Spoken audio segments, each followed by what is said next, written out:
Il fait chaud, on a envie d'un soda bien frais, mais on n'a qu'une canette tiède. Du coup, on la met au congélateur pour qu'elle refroidisse plus vite, et on finit par l'oublier.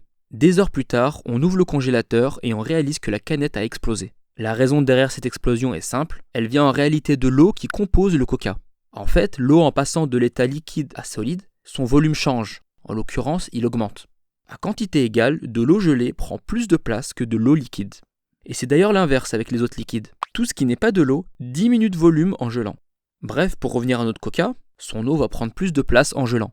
Et du coup, bloquée à l'intérieur de la bouteille, elle ne peut pas s'étendre. L'eau va donc pousser sur les parois encore et encore jusqu'à faire céder le verre et l'éclater en morceaux. Après, avec une bouteille en plastique ou une canette, ce serait pareil, sauf juste qu'elle se déformerait un petit peu avant de vraiment exploser.